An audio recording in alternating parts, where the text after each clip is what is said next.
gente. Ainda escavando aqui em busca de respostas, vale a pena mencionar que a companhia aérea Voipass e a seguradora da empresa precisaram interromper a triagem de objetivos pessoais das vítimas do acidente.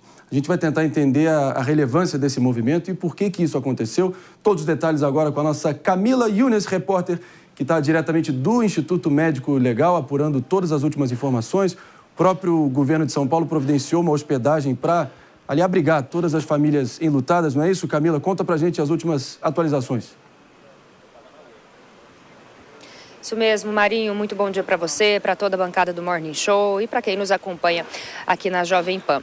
Vamos então a essas últimas atualizações. O governo do estado de São Paulo acabou de atualizar com relação ao número de corpos que já foram identificados. Então, 35 corpos foram identificados e 17 já foram entregues às famílias. A Voipass e a seguradora que fazem o trabalho de recolher os pertences dessas vítimas, elas tiveram de interromper os trabalhos porque encontraram remanescentes humanos onde estavam os corpos dessas vítimas. A expectativa é de que esses trabalhos sejam retomados no decorrer da tarde. Mas então, esse material que foi identificado, que foi encontrado, ele será fotografado, catalogado e trazido aqui para o Instituto Médico Legal Central da capital paulista, que é onde as ações de identificação dos corpos estão acontecendo. Elas estão centradas aqui no IML Central.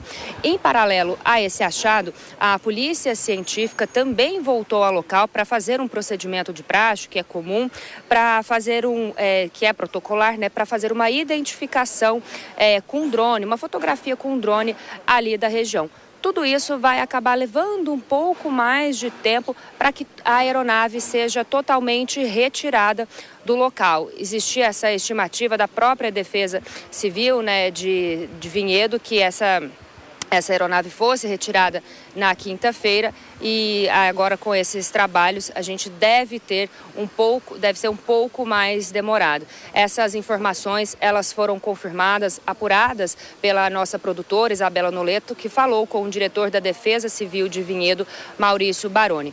Uma outra informação que a gente traz também, André Marinho, é com relação à Força Aérea Brasileira, que vai, a partir das 3 horas da tarde, levar as urnas funerárias dos corpos das vítimas, de alguns desses corpos dessas vítimas, para a cidade de Cascavel. Então vai sair da base aérea de Cumbica, em Guarulhos, e vai levar a Cascavel. 24 das 62 vítimas que morreram nesse acidente aéreo eram do município de Cascavel.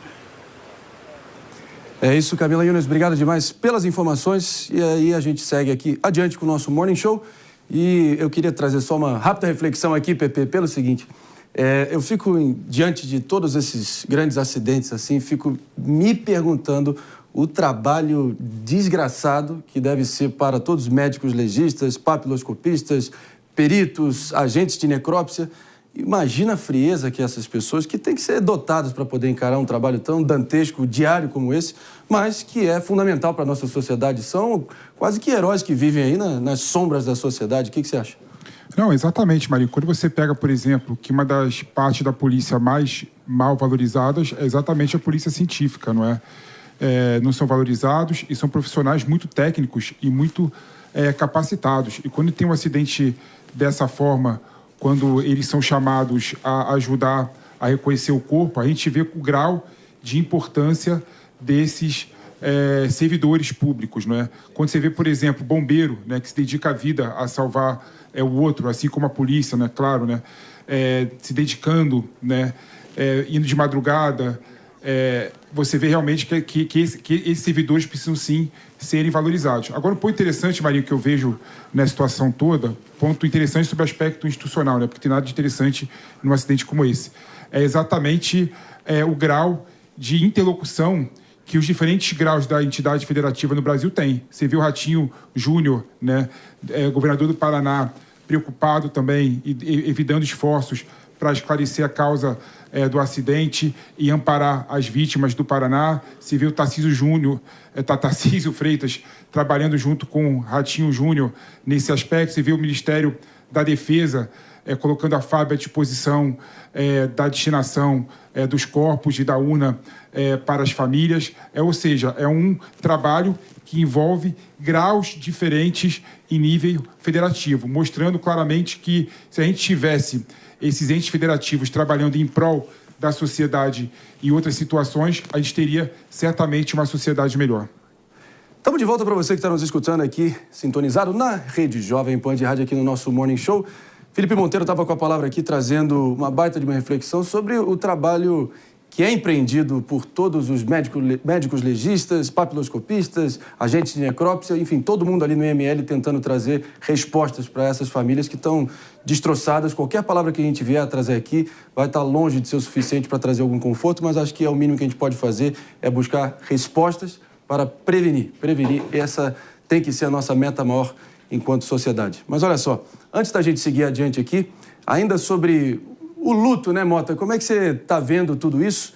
E, de modo geral, esses agentes públicos que nós mencionamos agora e o trabalho árduo que eles têm que fazer todo santo dia.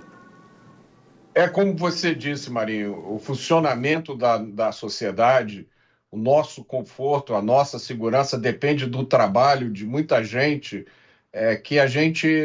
de quem a gente não tem consciência, né? São as pessoas que têm que lidar com as consequências de tragédia como essa, que têm que enfrentar cenas que nós nunca temos que enfrentar e que têm que estar preparados para viver o que é o pior pesadelo de muita gente. Então, para essas pessoas, o nosso agradecimento, porque é com o sacrifício delas que a gente mantém a sociedade funcionando. E agora o mais importante é descobrir por que esse acidente terrível aconteceu, para que outros acidentes como esse não aconteçam, para que nunca mais um acidente como esse aconteça.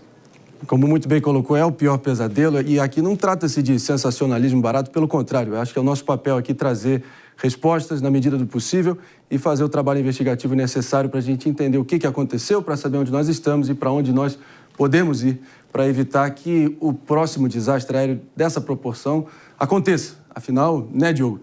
17 anos não são 17 dias e a dimensão é chocante.